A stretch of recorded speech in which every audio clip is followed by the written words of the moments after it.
Do you love going to Broadway shows, but can't go now because Broadway's closed? Join tour guide Tim and Belasco too as they bring Broadway history to you. Grab your Broadway passport for what's in store on your virtual Broadway tour.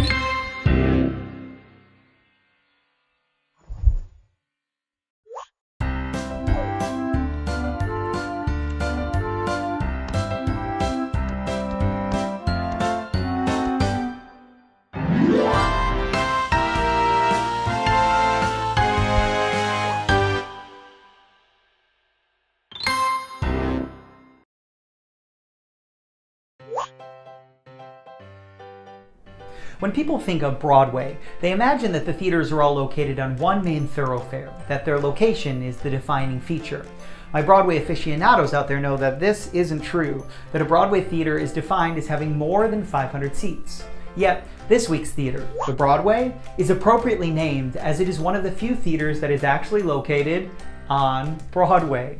The theater began its life as a movie palace in 1924, built by B.S. Moss and designed by architect Eugene DeRosa.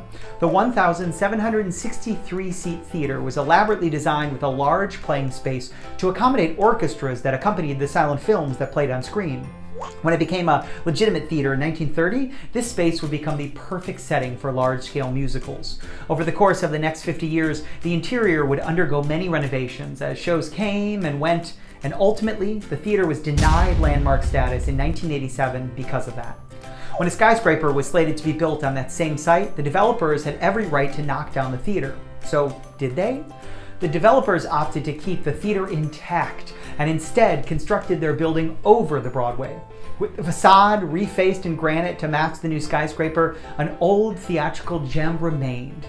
Yes. In 1994, Disney brought their stage adaptation of the animated movie Beauty and the Beast to Broadway. 3 years later, they followed that hit with their landmark production of The Lion King. Settling in at the New Amsterdam Theater and bringing hit after hit to Broadway, people began to call it the Disneyification of Broadway. But did you know Disney was on Broadway many years before Beauty and the Beast? 66 years earlier, to be exact. On November 18, 1928, an audience of moviegoers settled in at the Broadway Theater, then called the Colony, for the feature film Gang War. But it's what preceded it that caused the stir. An animated cartoon synchronized with sound effects called Steamboat Willie marked the big screen debut of an adorable little rodent named Mickey Mouse. That's right, Mickey was on Broadway long before Belle, Scar, Ariel, Aladdin, or Elsa. Needless to say, his Broadway debut went very well, and it all happened within the same Broadway theater walls that are there today. And to me, perhaps Broadway, with Disneyland not far behind it, is the happiest place on earth.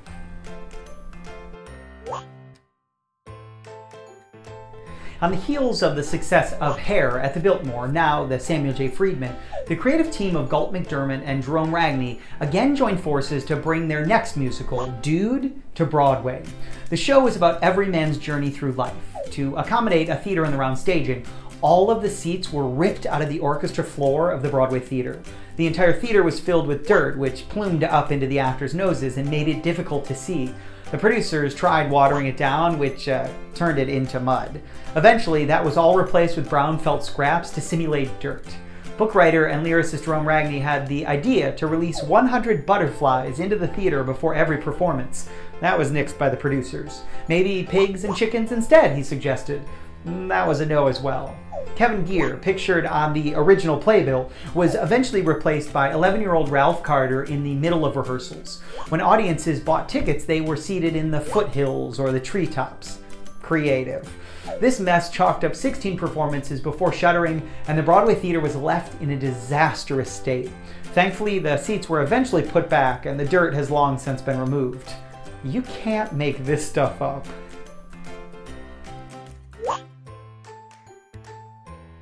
The average Broadway theater is around 1,100 seats, so with the Broadway's current capacity of over 1,700, it makes it one of the largest on Broadway. A vast playing space in New York City is a luxury, even on Broadway, that can accommodate lavish productions that might not fit elsewhere. And boy, have there been some mammoths. While the production values weren't over the top, Ethel Merman's voice in the original Gypsy was large enough on its own to fill the entire theater without a microphone. Similarly, Patti LuPone's voice in the original production of Evita echoed all the way to the back wall. Beginning in the 1980s, the British invasion of musicals with very large sets stormed Broadway. What theater could accommodate the mammoth barricade of 19th century French student rebellion in Les Miserables? The Broadway, of course. How about a lifelike helicopter landing on stage in Miss Saigon? The Broadway again. But perhaps it was 2018's King Kong that was the most impressive. The 1.2-ton puppet was manipulated by a team of puppeteers in one of the most stunning technical feats on Broadway in recent years. And having met him in person in between his matinee and evening performances one day, I can say for certain he's much nicer than he looks. You guys, happy Saturday. Happy Saturday noon on Broadway from here in New York City in front of my 1910 exposed brick wall. You're welcome. For those who have never joined, my name is Tim Dolan. I'm an actor and the owner of Broadway Up Close here in New York City. And every week as part of our Virtual Broadway Tour Series, we're coming to you live with someone who's worked at the theater we're featuring that week. And this week we are joined by the incredible, the most talented, the most genuine person you've ever met in your entire life, the hardest working person you've ever met in your life. I'm basically the president of her fan club, unofficially, if there were a Minami Yusui fan club. But today we're coming to you with Minami Yusui from Miss Saigon and many other Broadway shows, but specifically Miss Saigon at the Broadway Theater. For those that aren't familiar, truly, we tell you all the things you didn't know that you really want to know about the 41 Broadway theaters. I started this company in 2010. With one tour that covered, well, in that first tour, all 41 Broadway theaters. It was 7.5 hours long. It's shorter now. And so that is broken up into what we have now, which is 5 exterior tours. We have 1 interior tour, which takes you inside the Hudson Theater, Broadway's oldest. It's been there since 1903, 117 years.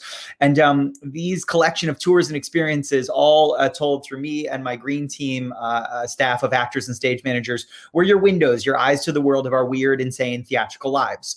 A year and a half ago, I thought, as if that isn't enough in my insane life of performing and doing all these tours, we'll open a gift shop. So about a year and a half ago, I opened a gift shop, currently stationed closed because of COVID-19 in front of Lion King in the Minskoff Theater at 45th Street.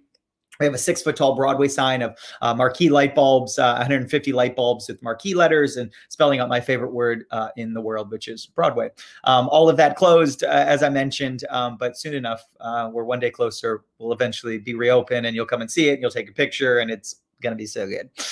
You should check out information on all of that. The tours, the exterior tours are currently open and available, socially distanced, masked, in person. If you find yourself in New York City with nothing to do and no Broadway shows to see, maybe come on a tour. We'd love to have you.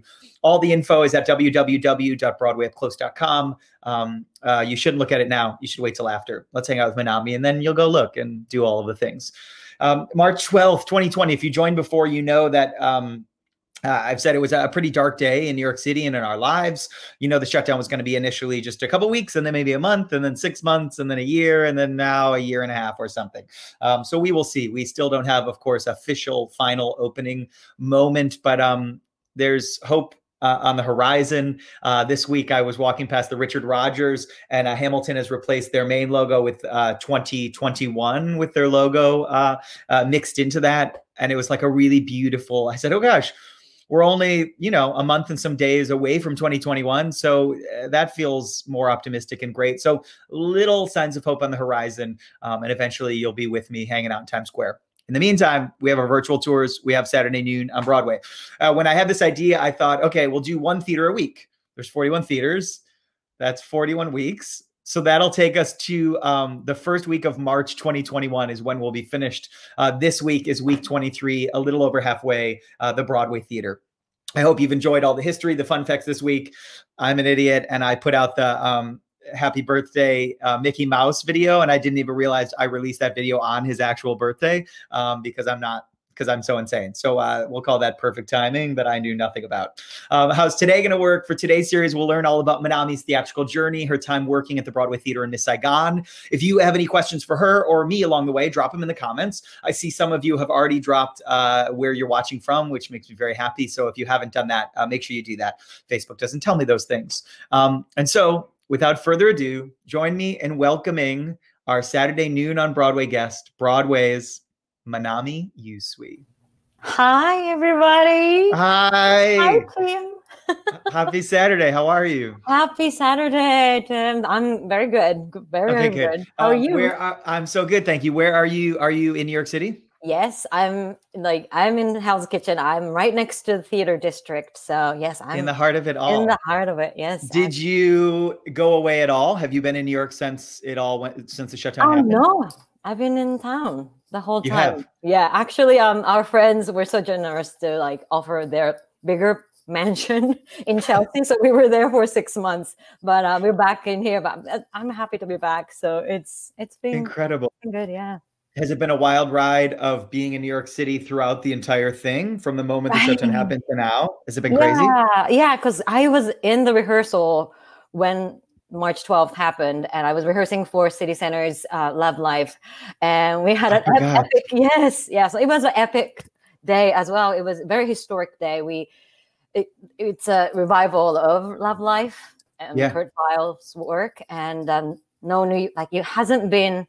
No run through has been done by since the original actors. Yeah, for 7 years or something like that. So it was the run through itself was a very historic thing. But then we didn't get to go into the theater. And did you? Was it final run through? You're like, okay. Yeah, it was. The final dress rehearsal or run through before we moved into the theater. And it was Brian Stokes Mitchell and. Yes, Baldwin. Oh my gosh. Amazing. And of course, Victoria Clark was the director. Sure. Joanne Hunter was it was incredible group. And Rob Berman was the music director. Oh gosh. Is there any talk that maybe they'll do it on the other side of this? Oh, we have no idea. But the City Center was very excited to bring this show back. Right. So yeah, who knows? But the state of our world. Who knows? Yes. For those who aren't lucky enough to know you, will you walk us through where you're from, when you first got exposed to theater, when you decided maybe New York is the place for me if you're not from here, which I think you're not from here, because I went to college with you and I know everything about you. And then to get us to maybe the moment you first start auditioning for shows in New York City. It's a lot. Give us the Cliff Notes amended version in 4 minutes. Okay, I'll try. Okay, good luck. Okay, hi everybody. I'm Minami Yusui, and I was born and raised in Japan. I'm originally from Japan, Kanazawa, Ishikawa, and my first exposure to musical was I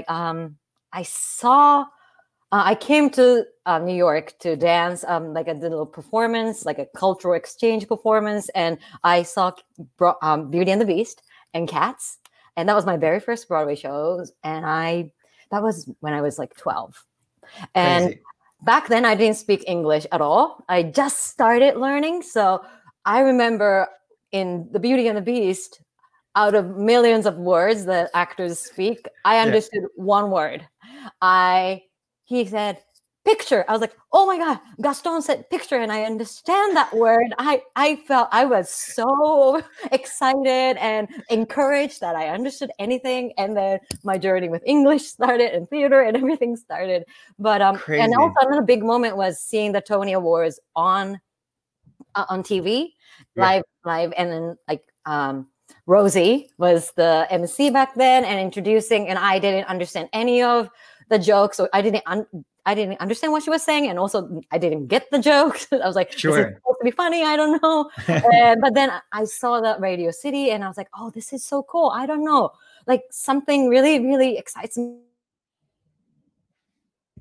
We lost wondering. You. There so that we was go. a really big. Sorry. Yes. We lost you for a moment. Back?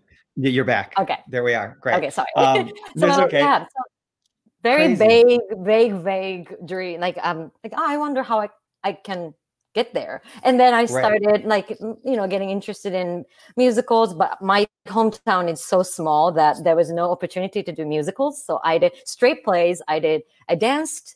I went to dance school, and then I sang in a choir, all separately. I had never done a musical until my very first professional job. Really? So yes, so I grew up doing separate things, or I tried to train and catch up. But and Crazy. I still didn't know I wanted to pursue this as a profession because I had no opportunity to actually perform in a musical.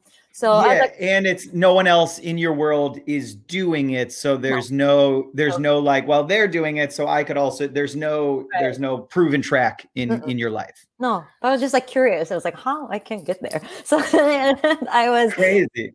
In high school. I was like, okay, I was already interested in English, studying English, and I was very interested in world outside of Japan. So I was like, I think I'm gonna go to a university in America. And then I was like studying SAT and TOEFL for the foreign students. You have to prove that your English is good enough to study at the university. And then 9/11 hit, and like the morning I saw the news, I was like, oh, I thought it was this is the town I'm about to go. Like in a few months, I'm trying to go in a few months. And my teachers like called me into the office and said, Minami, I just in case, like just apply for university in Japan. And I was like, oh, very reluctant, and ended up not doing it. And I'm still gonna come. And I came over after high school. And so that's what, like end of 2001, beginning 2002? Yeah. 2002, yes. And then first semester of the university, I thought, oh, this is lukewarm. I feel like I don't even know if I want to pursue this as a profession, but I'm a theater major at a university. I can spend 4 years and get a degree in theater, but then actually not knowing if I really want to pursue this, or it was BA, not BFA. So it was not as focused program that I wasn't sure if I'm going to have enough skill set. So I was like, I'm going to make it clear, like I'm going to black and white. So I'm going to go to drama school 24/7, spend my time, into theater. And if I hate it, I'll just come back to university and just major in something else. So I just wanted to clarify and just figure out if this is something I wanted to really dedicate my time and energy and focus. So then I transferred to a theater school and met Tim. Crazy. This is where I was like, okay, I was practicing in the room, and then I was stressed out more if I was not in a rehearsal studio. I was like, if I was hanging out with my friends and not rehearsing, I was stressed out more. I was like, I think this is the time. I love honing my craft. Is like as slow as I was, like I felt so behind because I didn't grow up, being trained in musical theater at all. But then I was like, okay, like I love working on things and just making progress, like little by little, like. And that, for those people who don't know you, that has not changed. You are still the hardest working human that was ever a person in a Broadway show. But it's fine. You make everyone else look lazy. Thank you so much. But then, it's crazy. Yeah. So then after graduating, we started auditioning, right? And that's and that was 2003 in 2004-ish. And the school we went to, American Musical and Dramatic Academy on the Upper West Side of Manhattan, is just all day, every day, wake up, and it's singing, acting, and dancing literally every single day. And Minami is an incredible dancer. So we were never in the same dance classes because I was in the like level 2 classes and she was like level 4. I don't think we ever took a dance class together. And if we did, I was like standing behind you going like, oh, that's how you're supposed to do it. Because I never tapped till I was in AMDA. Oh, maybe we took a tap class together. Yeah, maybe. I was like, just definitely not ballet class. You were killing it. Okay. So then you finish AMDA and you start auditioning. And then what happens? So I just auditioned, and I knew audition is a skill itself, right? Separate from, like, you can't just sing and dance and act well, but the auditioning and doing well in the auditioning situation is very, very different. So I was just like, I just have to practice, and so I just kept going, and I kept the journal. Like back then when you audition, you buy a newspaper, right? Like go to a kiosk and buy this backstage $3 backstage newspaper, and I cut out the newsstand. Now it's all online, but black and white headshots. Remember those? Oh yeah. And I would cut out and then like keep it in a journal and say like my feedback, or like what I wore, or this I think I can improve this better, or I think I got this a little better than last time, or something like that. And do you still have this book? Yes, I do too. Yeah, mine is like it's this big, and each page you pull it, and it's handwritten, and then on back I'd staple the newspaper, and it would fold down. And I don't like mine is that neat. Oh God, it's like a whole different word. It's a whole different part of our lives. Yeah. And now kids probably just do it on spreadsheets and they do it on their computer or they have an app, I'm sure. But I was like, no. We were like at our audition. I think it went well. I sang this. They kind of smiled and then they said, thank you. I didn't book it. Yeah. But then I was like, oh, this time I got a callback or like, right. The first callback. It's like, yay. And the newspaper is now all yellow. The paper is so old. It's just like very good. Like, that means we're ancient. Like, we look great, but we're ancient. Okay, then what's the first show you book in New York City that you're like, I am talented, I'm not untalented? Well, can I talk about my very first professional job? Oh, sure, yes. So it's a Main State Music Theater, which is an equity theater, like equity house. Sure. And I was a non-equity, non-union performance intern. But I get to perform on the stage with other amazing Broadway stars. So that was like a huge deal to me. And when I booked that, I looked back that book and I had auditioned 88 times. So this was my 88th. Wow. Third time the charm or 88th. 88 times. 88 times the charm. Yeah. Sure. So like I just share that to other people, like Japanese community, and it's like, oh my God, I took 88 auditions to Broadway. I was like, oh, it's not Broadway. No, to Maine. Very first, yes. Intern, very first professional job, and also my very first musical, because in AMDA, it's graduation performance is like a review. Right. It's like each person is featured in different songs, so it's not a whole production of one show. So my very first production was my very first professional job. And what was the show? It was Miss Saigon. And it was like a whole season. So I got to do 5 shows there in 2 or 3 months. And that was an incredible experience for me because I had never done anything. I didn't have anything on my resume. Right. And I got to build the sets and I got to build the costumes and do everything, absolutely everything there. But very, very first was, I think, it was Miss Saigon. And I was very like starstruck by everybody, all the cast members who had done the original run of Miss Saigon were in the cast, including Kim. And I was very like, oh my God, like I was like, I'm nothing. And I would be like very Japanese way of like, if you're not as experienced or you're not as old, then you use different language and you kind of like, diminish or like, make yourself small. Sure. And I like trying to approach that way. And then like the star of the show who played Kim on Broadway thousands of times, she was like, hey Minami, like super friendly and like approached me. I was like, oh, like I just always remember that and made it so easy for me to act on stage with her because she was Kim and I'm the mean person who is, bullying her. Sure. That like it would have been so much harder if I was already like, putting myself below her in the real rehearsal space. So that was like a very cultural. Yeah. What an interesting. Yeah. Because I don't even think you're coming in with a whole, your Japanese society is like entirely culturally different. And so I don't even think like in a rehearsal room, you're like, well, this is just how it works. And you're like, well, no, if you've never done a show and you didn't even grow up here and like what that's wild. And you address it like the person differently depending on where they are. Like so it's crazy. It's like first name, very friendly, and just made it so easy to go into the rehearsal. Okay, so you finished those 5 shows in Maine, and then like instant stardom. What happened? Oh no! Oh geez. Okay, so I went back and I kept working as a non-equity performer, like wherever theater would hire me, and I after many weeks back then, if it was 50 weeks as a non-equity, if you work at an equity house, then you qualify to turn equity. Yep. And I had already accumulated 50 weeks. Now I think it's like 25, I heard. But then because I'm a foreigner and the equity's own rule was if you're a foreigner, except for Canadians, if you have to have a green card to join. So I qualified, but then I was eligible, but then visa-wise, I was on artist visa, which is I was totally legal to work in the United States as an artist, but the specific union I was not allowed in.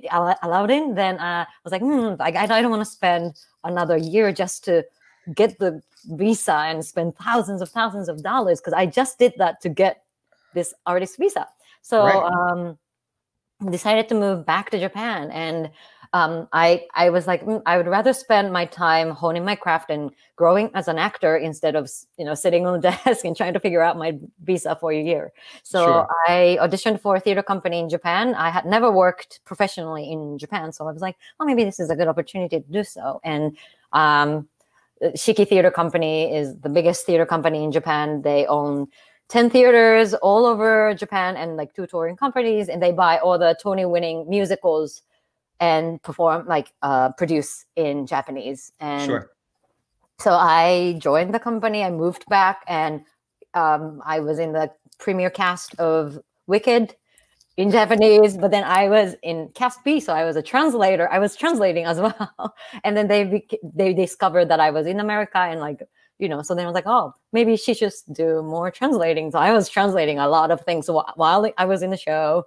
and eventually became I was the assistant director and translator for Spring Awakening, Japanese premiere production of Spring Awakening, and I dedicated 11 months, not as a performer, but with the whole creative, like Michael Mayer, who did it here, came over and did it there, right? No, I flew to London when they were setting the show off West End. They started with off West End and then moved. So I got to witness the entire process of setting the show with the really fresh talent from England. And I was writing down direction and choreography and everything. And then 2 months in London, and moved back, came back to Japan, set the show, and then Joanne Hunter came to Japan, and she was the supervisor, and we opened. And Joanne Hunter, choreographer of Love Life City Center. Yes. Wow. Yes. All the circles. I know career. It's the full circle. But I wasn't a performer. I worked with her as a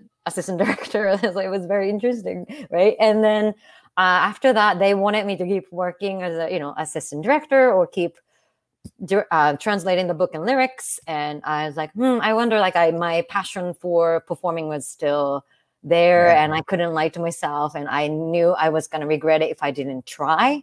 There's no guarantee, of course, even American people, like people who grow up in America, there's no guarantee to make it to Broadway. And as a foreigner, and growing with speaking English as a second language and all that, there's no guarantee. Odds are really, but if I start looking at that, I was not really aligned, and I wanted to if I don't try, I'll regret it. Then I have to just really listen to my heart and be honest with myself and do that. And so I decided to say thank you to the company and move back and just start training as an actor from zero again, because I wasn't performing at all. Out of 3 years at the company, I actually was on stage for a year. Wow. And I was translating and making shows the rest of the 3 years. So will you because it's my favorite story that ever was a story, will you just tell them about One Short Day and translating that line? It's my favorite thing that's ever happened, and if we don't tell these people watching, I feel like their Saturday is missing out. Wait, is that okay to say that though? Yes, you can say it. It's okay. It's going to be fine. It's going to be great. Okay, all right. Yeah. So in Japanese language, we S sound doesn't exist. We can't pronounce C. We all pronounce it she. So One Short Day in the Emerald City, and we decided to use the whole phrase with a Japanese accent. So Koko wa Emerald City. We have to say it, but with a Japanese accent, it becomes shitty. So first time we sang Koko wa Emerald City, and the whole American original creative team went, wait, what did you just say? And they just really was like, okay, so we cannot say that word that way. So let's practice pronouncing city. So then the original cast members go, okay,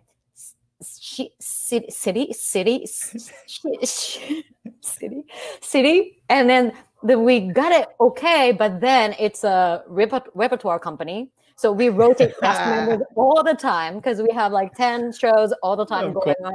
So people have to leave, and the cast B was like have to step in, and other people have to get trained in. So we couldn't really keep up with the city training. Correct. so it's Kokomai Merado no Shiti. The best thing that's ever happened to me. And back throughout the song. So yeah. When I tell you that still to this day, when I hear this song come on in English, all I think of is you and these people in Japan. It's the best thing that ever has happened. A big number. Everybody comes. Emerald Shitty is incredible. Okay, you get back to New York. You're following your heart. This is the most inspirational story that ever was a story. And then dreams come true. You make your Broadway debut. You book Miss Saigon. Oh no! Oh geez! Oh that geez. So many more years to go. But when I moved back, I was my husband of 10 years now. But I was dating. I met him at the Main State Music Theater, which is the very first theater job, right? And very first musical. And we did the long distance the whole time, the 3 years I was in Japan. Wow. So when I decided to move back, we were like, okay, like we've been together for 5 years. And I was like, let's get married. So I moved back, and Dan is a trumpet player. My husband is a trumpet player, and he was in rehearsal for Promises at the Broadway Theater back then. So I was like, cool. Like musicians their schedule is more flexible than actors. You know, like actors have to work 6 months to get 1 week vacation, and every month you get 1 sick day. But then musicians, as long as you're there 50% of the time, you get to keep your chair if you're official position.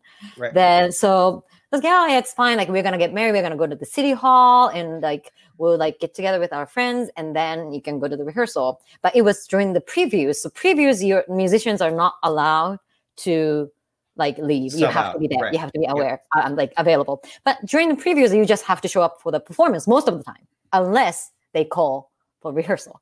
And then the day before the wedding, they called the rehearsal, and we were gonna go to the city hall at 11. And then, have lunch with our friends, like spend all afternoon. And then he was going to go to the show previews at 8 p.m. But then they called the rehearsal at 2. So I was like, okay, we can still get married. Then we went to the city hall at 11. Wow. Quick lunch. And then he went to the rehearsal. But then string section ladies, amazing ladies of the orchestra, said, okay, hey, like Minami, I wore kimono for that. So kimono for my wedding. So like, oh, we want to see Minami kimono, and like, can she stop by? We want to just, say hi. And I was like, of course, I'm not doing anything. So I'm going to stop by. So I went to the Broadway Theater, and like for the first time, like down the stairs, like to their, like where musicians are, like basement. Yeah. And I was just like touching the walls. Like, I hope to come back here as a performer someday. I was like touching. I was like, the Broadway. Someday maybe you'll bring me back, not as a guest, but like I can come here every day and like have the stairs every day. But then I just went downstairs, and then they had the whole reception for us ready, and cake and champagne. It was after their rehearsal at 5, before their previews at 8, and Sean Hayes and Kristen Chenoweth came down, and they celebrated. It's just like incredible experience. And the pictures are the most hilarious things, because I am like in kimono, dressed up, and celebrating. But then it's the basement of the Broadway Theater. Correct. Less than glamorous. It's not the lobby of the Broadway Theater. So it's all, and it's been there since 1924, just nasty. Yes. So it's very different from the lobby. So it's a concrete, and it was still under construction. So we had this old orange plastic tapes everywhere. And then the very fine vending machine was right there. So all the pictures of me like cutting the cake or champagne has the vending machine right there, and the concrete, and then the fire hose and everything. So very bizarre pictures. It's very special. That's incredible. Yeah, so that was a very special moment. And then it took me like maybe 5 more years. I kept like working, and I finally Mary Poppins on tour for a while, right? Yeah, for a year and a half, I toured 54 different cities, North America. It's a great experience and great family I made with the cast and company. And then, just little by little, I worked, different theaters all over the country for 5, 6 years. And then 2015, The King and I made my Broadway debut. Oh gosh, and Miss Saigon wasn't even your Broadway debut. I completely have forgotten about The King and I. Thanks. The King and I was your Broadway debut. Yes. Yes. Oh gosh, I've already forgotten that. Crazy. And in King and I, you were a swing. Yes, I was. Yeah. And how many people did you cover? I went on for every single female plus a few male tracks, I would say. Wow. So always. Great experience. Tom says, Tom, who we love, he says, Tim, did you know this story when you asked her to be your guest for the Broadway Theater? And Tom, the answer is no. Minami was like, oh, this is great. I also had my like wedding reception with Kristen Chenoweth in the basement. I was like, I'm sorry, what happened? So Tom, the answer is no. I had no idea. And this is the more you know. Here we are. Okay, so The King and I goes well. You're a star. I saw you in it, and you made it look so easy, and it's so good. You're just like, yeah, I'm on for like my 37th track today. It's great. So then, how does Miss Saigon come along? Is it you just start going in for?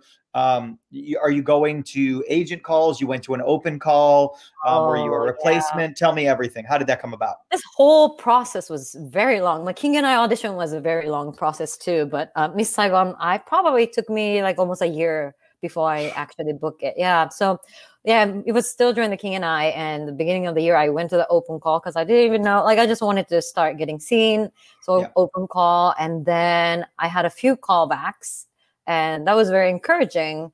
And then maybe by like April, around then, I got cut. And I asked for feedback, which is very hard to get usually. Like there's so many people who audition. So, but they were very generous to give me feedback. Said she's just not the right fit. Good, real specific. It's like the director who one time said, "Do better," and you're like, "Okay, few callbacks." I felt like I was pretty close, but not with the right. Okay, I was like, "All right," and I was very, like a long audition process can be very, ups and downs. And Mary Poppins, I really discovered my love for yoga and appreciation for meditation, and so I was into like finding peace in my, this crazy show business and everything. So I was like. I was thinking about going to India to get a yoga certificate already during the King and I time. I was thinking like starting to look for schools. And so when that happened, I was like, yeah, I'm gonna go to India and just, go to yoga school. And I was like, okay. And Miss Saigon is done. So I just kind of like, it was done. And I thought I was out of the consideration. And, 4 months later, so Miss King and I closed in June, and then a few months later, August, they said, "Come back," and I was like, "Okay," and all right, but it's good though. Like I don't have as much, pressure on myself or expectations. Yeah, you're just like already. So I was like, "All right, sure." So how do I want to approach this? And the Olympics was happening back then. And Allie Raisman was my inspiration. One day I saw, do you know her? She, of course, yeah. And the silver medal individual. And when I saw her, she's older in the group. So this was supposed to be like her last Olympics. And then also, she didn't know, but then she she had some, like last Olympics, she had some things like, and she wanted to like redeem herself or something like that. And when she performed and then finished, she just started crying then. Like the scores weren't out yet, but then like she, like having done everything, absolutely everything she could, and she seemed so satisfied and accomplished. I was like, that's the image I'm gonna have. Like it's not about the result, it's about you doing the best, absolute best you can. And that's how that's my intention for the audition. And I was at the A-Leaf like all day. They made like 6 cuts that day. Like we danced, they made a cut, we sang, they made a cut, and we danced again, they made a cut, and then we sang again. And then next time we sang in solos and the choir, like the harmony. And then like they were like, and then we danced again, maybe. So like 6 rounds or something like that. But my intention wasn't like, you know, like, oh my God, I hope they like me. It was like, how can I do my best at this moment? And I think it really helped me. And then when I finished the day, I felt very grounded. And it's like, okay, I did absolutely everything. And I'm grateful that I was given this opportunity, and moving on. So India, here I come. So I was gonna like, I already had booked my ticket to Japan. I was gonna go home anyways. And then when I was in Japan, I heard that I booked the show, and I pinched myself. Gosh, very grateful for that. And that was the onstage ensemble track. Did you have to understudy anyone? No one. No. Good for you. You showed up to the building and did. If it wasn't swing, like I made sure. I was like, "Are you sure?" You were. You were like, I get to do it one thing every night, the same. They were like, yes. Yeah, my agent was bugged back because I kept asking. Yeah, you're like, no, you get to just do one thing. You're like, thank you so much. Thank you so much. Okay, so this is the perfect segue, and then we're going to come back to the Broadway. But Tina Kravitz, who we love, she says, what were you in after Miss Saigon, and what role would you like to do or see yourself doing that's outside your comfort zone? 2-part question. Oh, my goodness. So let's do what happened after Miss Saigon first. What's your next Broadway show? I was very lucky to be cast in My Fair Lady at Lincoln Center. Yeah. So I found out at the end of Miss Saigon. So we closed Miss Saigon January 17th, and I started rehearsal for My Fair Lady February 1st. I think 2 weeks later. Yeah. So incredible. Very grateful. And then do you have we'll talk about more about My Fair Lady in a moment. Do you have a role that you'd like to play that maybe is something that the world hasn't seen you do before, or like, you know, is a lead role as opposed to ensemble or swing? Do you have ambitions in that direction? Yeah, definitely. I mean, thanks for asking. I was auditioning for, I don't know. There's so many. We've been so out of this. I've been doing my own project. I've been connecting with the Japanese audience and sharing my love for theater community and things I've learned. But I would say Hades-san, Persephone. Yeah, you're killing that. Because Miss Saigon was for many people who know me. They were like, Minami, I've never seen you like that. I was like, yeah. Correct. Yeah. Yeah. Me neither. So it would be nice to go that would be out of my comfort zone, but then also really diving into different aspects. Yeah, it would be so good. Okay, we're gonna make that happen and work on that. That's incredible. Okay, talk to us very quickly about My Fair Lady, what you did in that, and then I want to talk more about what you're doing during the shutdown, this thing connecting with audiences and all this thing you're doing. Don't mind me, the sun is coming in perfectly and ruining my life, so I'm figuring out my wall. Yes, correct. I'm like the Phantom of the Opera, half in shade and half in sun. So thank you. My Fair Lady, just fishing for My Fair Lady. You went back to swing. You were swing again, correct? Yes, correct. And how many tracks did you do? 22. Like how? I don't know. How? I don't know, Tim. When you're in the moment, you just gotta do it. Yeah, you're just like, I don't know. They're like man 4, and you're like, I don't understudy that, but sure. People today, okay, you do it.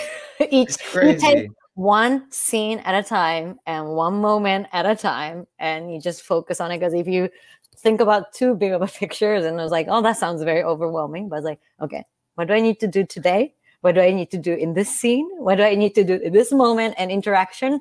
Oh, I'm track this one for this interaction. And the next moment I go to this one and pick up this thing. That should be the swings guide to how to get through a global pandemic. It's like, they're like, well, when will Broadway reopen? You're like, I don't know. Let's worry about tomorrow. Let's do it worry now. about maximize now, like this moment, right? So we can that. do, and we build that, and that becomes our future. Future hasn't Yeah. happened yet, but this is happening right now. So we might as well make the most of it and most fun. Then the future will be the accumulation of that.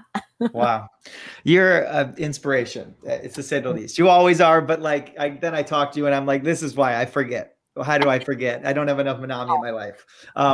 So talk to us about this, the projects, things you're working on to get you to use this time as an opportunity to get you through this Broadway shutdown until Love Life comes back, until live theater comes back. You're creating things always. So tell us everything. Yes. So I created this project called U Project, and the U Project, I help Japanese people of all ages express more freely, because we tend to be very, very rigid. And I feel like theater in New York helped me open up and embrace my life and put possibility as well. So I help them and introduce like very simple theater exercise or movement and some English, and then just open up their minds, like this, help them step out of their comfort zone. And I've been teaching seminars past 7 years in New York to the groups. It started with a group of medical students from my hometown. And every year, groups of high school kids, college kids, medical students, different groups who come over to the groups that visit New York. Right. I got to offer this seminars in person. And last year I was invited to teach at a University of Kanazawa, my hometown, and also University of Tokyo. And I gave a lecture and also the seminar. But then, so I was like, oh, this will be very nice. Like I get to go home and share my thing. And then that's a great excuse for me to be in my home country as well. And I'd love to like really kind of explore this more. And then pandemic hit and we moved everything online, and now I have a membership community as well, and I get to offer this seminar online twice a month, and so I get to connect with the community like very often, and also other media, YouTube, Instagram, all the things, and I get to connect with them almost every day, which is so nice. And seeing them, the things that I take for granted now because of this amazing, beautiful, loving theater community. Yeah. It's like their mind is blown by being exposed to that idea. And so it's just the greatest joy of being able to pass the gifts I received and just like share that and introduce that.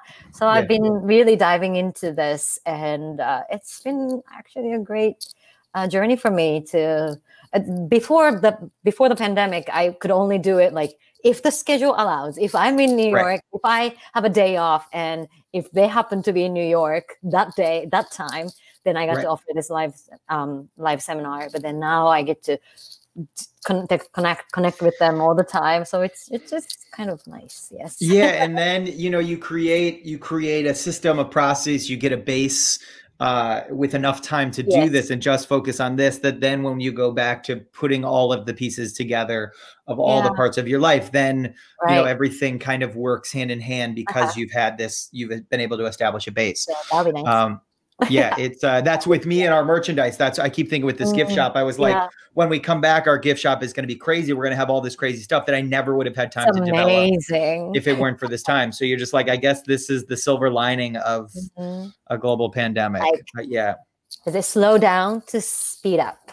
Is another phrase I love. So it's like, it's like accelerate your growth. So I love that. Slow down to speed up. Smart. You're really smart. Okay, Tom has a question about Miss Saigon. He says, hi, Minami. I was at a preview performance of Miss Saigon when the helicopter wouldn't fly out and the show had to be stopped. Any other memorable mishaps from the show? Maybe also like mishaps from, I'm thinking like My Fair Lady in that big ass house. It seems like you do shows, King and I, with that big statue. Yes. Boat. Yeah. Oh, the boat. That's right. Yes. So what, any big mishaps that come to mind? Well, the main set, the bar, American Dream, Dreamland's big set, that's actually ancient piece. It has traveled all over the globe, like the world. Really? This piece was used in London and also Australia. They travel that set. They're just like, we're not making a new one of those. We're just gonna try. So it was very old. All the pieces were coming off. So like it was like very dangerous, and we were almost naked, basically. So we were like, oh no. We had to be very careful, and it would just get scratches. Oh, like, where did I get that? Oh, yes, again. That's right. Like, Hashtag Broadway. Wow, that happened. Just you dodging, trying American Dream, just dodging. This is Broadway, you guys. It's going really well. History, though, was like, oh my god, you have seen so many productions of Miss Saigon. Correct. This sign has experienced a lot of love, is what we're going to call that. You are truly incredible. We have one final question that came in yesterday, and it's a little bit off. It's just a little optimism. What's your favorite show? Let's say, what's your favorite show you've ever done? Ooh. And what's your favorite show you've ever seen or listened to and not seen? Too many to choose from. I know. Do you have what's the first show that pops into your mind of shows that you have done that you were like, this was the show that changed my life? Actually, just the first show that popped up in my mind was Aida, Disney's Aida. Sure.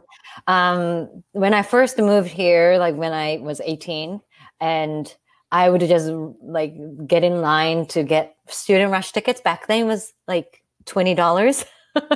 Correct. Doesn't exist anymore, but back then it was like $20. And I was going to university in New Jersey, and I would take an early bus to Manhattan, and then just get in line like 7 a.m. for 3 hours, like freezing cold or something, and then just watch it. And I watched the show maybe 4 times, and including my very first birthday outside of Japan. When I turned 19, that was my very first outside of my hometown or home, for that matter. And student rush tickets are like usually front row.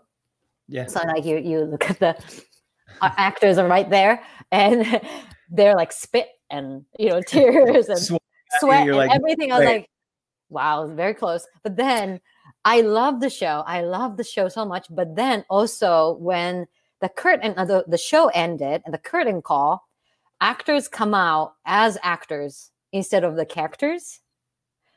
Sure. And when I saw actors coming out, and it's like Ali Raisman moment of like having done their everything, like, their heart and soul, and physical strength and everything they gave for those 3 hours and coming out. And I saw that, and then, oh, that's what I want to do. That's the moment as a profession actor, like instead of like, oh, this is so cool, like shiny show, like because they get spotlight or anything. Like for me, it was a moment of like very like real, accomplishments. Side of actors of like they came out and then thanking the audience and to be able to share the story and just having like this something that they feel very accomplished or like they've done something proud of. Give them all, and I was like, this is what I want to do as a profession. Like I saw that I act for those people as actors for the first time and as a profession. And so that was a huge turning point, I think. Wow. You're so smart. We could do this all day. I'm like, just keep talking, and I just give me words of wisdom, Minami. Okay, so how should we, if we want to engage with you further, what's the best way? Is Instagram an easy way to find you? Yeah, so for English speakers, definitely Minami Yusui. So right there. Amazing, there you are. Of course. But if you want to see me speak Japanese and sharing all this love with the Japanese audience, it would be You Unlimited Project. And that's YU, right? Unlimited? No, this one is the YOU Unlimited Project. It wasn't available. So You Unlimited Project. But website would be you. Like that. Yes, that's it. Yes, Boom. yes, perfect. Yeah. Great. So, but for English speakers, let me know what you thought of this, and I want to hear from you. Reach out to her. She's a lovely human, always doing great things. If you're looking for a little bit of like optimism in your life, after you're done looking at my green filled life, you should go to Minami because it's really wonderful. It's real. It's genuine. It's you. It's just you being you. In the theater world, or people, like my colleagues call me like Minarmacy, because people come to me like it's Minami and pharmacy, and Minarmacy became a thing. And every show it kind of became a thing. I always have like essential oil and some holistic like things to heal people, or if they want to talk to me, and they'll just come to me. So they're like, I'm feeling this, and you're like, okay, you're gonna want a little mix a little of this, take one of these, or maybe just breathe. Yeah, correct. Or just right, or just take a breath. How about that? Just taking a breath. But yeah, you're a dream. Thank you so much for spending your fame in Japan. Oh yes. So guys, Minami Tim is famous in Japan. I'm a huge deal. I don't know if you guys knew. Really big deal. Minami reached out to me and she said Forbes in Japan has done the spotlight on Minami, and maybe we'll put a link to it, or we'll find something. I'll find a way for you to look at it. It's genius, and she's so smart. Duh. But she said they want to feature more stuff about Broadway, and we were talking, and we have our Paper Crane project, and there's lots of parallels between our lives and things. And so she said, yeah, they love it. They're gonna write about you. And so it's how many part series? 4-part, I think. Yes, so it started 2 days ago. So the second one dropped, and maybe third or fourth is Tim about this amazing Broadway up close. And I just, in this, during this very trying times, unsettling times, but then you're thriving, what can I do? Perspective. I think it's very encouraging, inspiring to Japanese business owners, because Forbes readers are mainly business people. And, this ideas of you focusing on merch, which you can now, and it's like opportunity for you to focus on, and you're just really maximizing this moment and this opportunity. So I thought, this is very, very inspiring, and I want to brag about my friend publicly. Yeah, it's incredible. So yesterday I got a text. She's like, "You're in Forbes. Your full part isn't in, but your picture's in." And I sent it to my mom. And my mom was like, "You've made it." I was like, "Yeah." So the first part is. Tim is not mentioned, but his whole body is in the picture.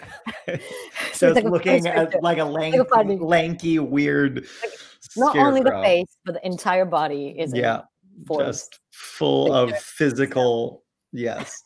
You did it. So yes, when that comes, we'll drop that on our social media. It should be great. Minami's great. Everything's great.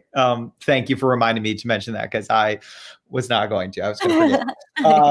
And so thank you for spending a little piece of your Saturday. Truly, if the world was full of more Minamis, especially in moments of crisis, it would be, the globe would keep spinning and we wouldn't have to worry about anything. But sadly, it's not a world of Minamis. So we're lucky to at least have one. And I'm glad it's you. I'm glad you could spend some time with us. Thank you for your words of wisdom. Thank you for being you. And when you're in a show on the other side of this love life or whatever it is, we will all come running to see you and your heart of gold shine on stage. Oh, thanks so much, Tim. And thanks everybody who joined today or watching later. But thanks, Tim. You're incredible. I am so honored to be your friend, and just watch each other's journey, and just I don't want to cry, so I'm gonna say bye. Okay, great, perfect. I was like, don't do it. I was like, don't do it. I've been crying all week. It's really great. It's really great. You're a dream. Thank you so much, and keep in touch. And I'll see you in the neighborhood soon enough. Yes. Thank you. Bye. This one's easy. It's easy to brag on her because you can see she approaches life like she just grips life and is like, I'm gonna figure it out. And truly in our industry, outside of the world, I mean, if you just look at our industry, you hear week after week of sometimes this moment is easy, but then this was really hard, or my 88th audition, I finally booked it. It's an insane industry. Right? We don't have to explain that. You can just listen and you can hear it. The highs are highs, the lows are lows. But Minami is someone that no matter what challenge has ever been presented to her, whether it's a language barrier, whether it's a high note, whether it's a whatever, she comes in on the next rehearsal. And I can say this from college. We did Lysistrata Jones in Michigan at Meadowbrook Theater together. And then you just, you see this in her swinging 22 tracks. You talk to her and she's just like, yeah, I'll figure it out. And you know, when she says, I'll figure it out, she's going to figure it out. And when I say like the world needs to have more Minamis, it really is, if you just kind of watch what she's doing and the way she tackles life, and then she drops these like, we'll slow down to speed up. You're like, and also you have genius words of wisdom. You're also so eloquent and succinct. I truly think the world would be a better place, especially in a moment like this. And so I hope you enjoyed seeing a little bit of her spirit today, because for those of us who are lucky to call her a friend, it truly is truly a gift to our lives. Speaking of gifts, shall we talk about merchandise? So we dropped some new merchandise. We dropped some new ornaments. I'm going to show you for those who haven't seen. This is an ornament that I made, and all of this is handmade by me. It's every show that opened and began performances this calendar year. So it was only 2.5 months, but they were a great 2.5 months. It's all etched. It's all engraved. It's multi-layer. That's our 2020 ornament. My catchphrase, of course, is one day closer to Broadway. And so I made an ornament that's made of acrylic and wood with little hanging down chains, and it looks like a little street sign. And so it's all truly handmade. Those clasps were the hardest thing in the world to put together. So you're welcome in advance. And then the catchphrase for our industry, of course, is only intermission during this moment. And so it's a little play on a gingerbread cookie. And so we, of course, made of wood and acrylic. So the acrylic looks like icing, and capped off with the date of Broadway 2020. And so you can buy all three. You save a couple bucks if you buy all three, or you can buy them individually. In the chat right now, I'm going to put a discount code for you. Which is not even in the chat. I'm going to put it on the video because we can do that. Broadway 5, if you put that in at our souvenir shop, the souvenir shop website, of course, is www.broadwayclose.com/souvenirs. Everything handmade to get you a little bit of Broadway joy through this life. And then if you want to follow us, of course, at Broadway Up Close is where we have our fun facts, our whole Virtual Broadway Tour Series that this event is a part of. And then on our website has all the information, BroadwayUpClose.com, of all the things of life that you need to know about us and Broadway Up Close. It doesn't go unnoticed when you guys show up on a Saturday and watch live. And so those who do come out every week, it makes me really happy. I'm not going to get emotional because everything these days is like I'm an emotional ball of mess. But your support, truly from the bottom of my heart, means the world. We have another set of things coming out, I think, next week, if I can figure my life out, as one final little moment of Broadway joy before the end of the year and the holidays. But in the meantime, we are one day closer to Broadway, as we are every day. And so I love you all. Thank you so much for your support and your messages and everything. And I love you all. Have a great Saturday, and I will see you next Saturday.